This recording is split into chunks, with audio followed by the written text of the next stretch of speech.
in spite of their advantages. In other words, when you get a race, and sometimes they caught some people with steroids. Yeah. So they disqualify them for the race. Because they really have sinned against their brothers in the race. Because the brothers came, they was clean, nothing in their body but hard work to get to the race. But you come there with steroids and you disqualify. They tell about putting an asterisk, as you know, baseball, about Barry Bonds' record. Because he's convicted of steroids. He sinned against his brother. But they said these Israelites enjoyed 5 advantages by the Israelites. What's her? Thank you, Joseph. I'm going to give you 5 advantages. My Bible study people. Here we go.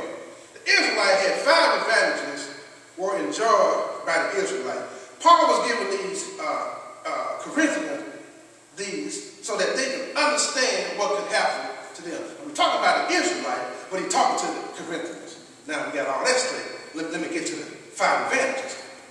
He said all liberated Israelites enjoyed the supernatural guidance and protection of the pillar of cloud in their exodus from Egypt. So had the Corinthians experienced God's guidance. He said number 2, second advantage was all Israelites passed through the sea and experienced a miraculous deliverance from those who sought to take their lives. The Corinthians had experienced a miraculous deliverance. It's called salvation. Third, the Israelites were all baptized into Moses. That is, united with their spiritual head, God's servant, who became the object of their trust. The Corinthians had been baptized into the body of Christ also. He said a 4th privilege, the Israelites all enjoyed spiritual food, the supernatural bread from heaven. The Corinthians too had eaten bread from heaven. As a 5th advantage, Paul listed the spiritual drink enjoyed by Israel in the desert. That's in Exodus 17:6.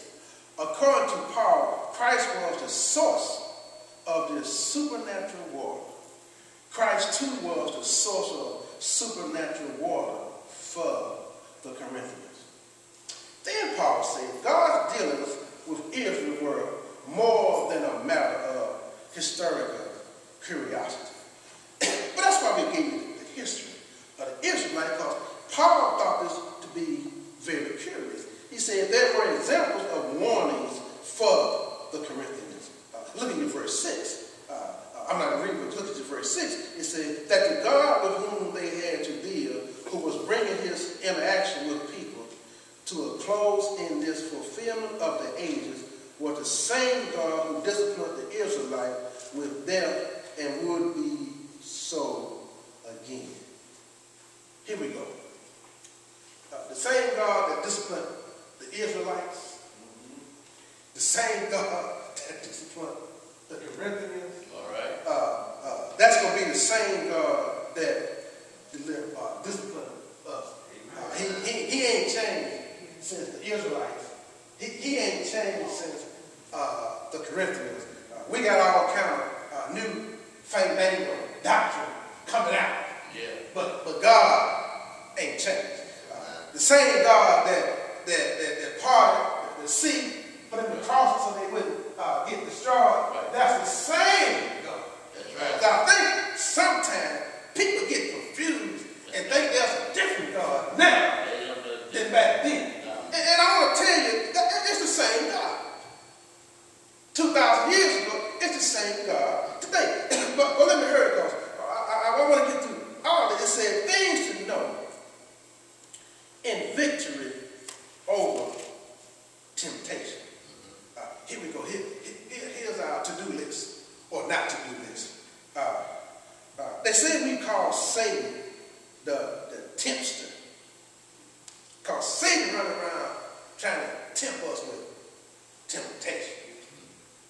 And that's why I said God let temptation take a vacation. But you know what? After studying this, I finally figured out temptation don't take a vacation because Satan never takes a vacation. And I figured out that Satan and temptation, they are commingled together. And that's a bad thing, commingle. That's a bad word. You know, if you commingle church funds, trust me, with your funds, that's a bad thing. You can't commingle too many things. So if you got church funds, they got to stay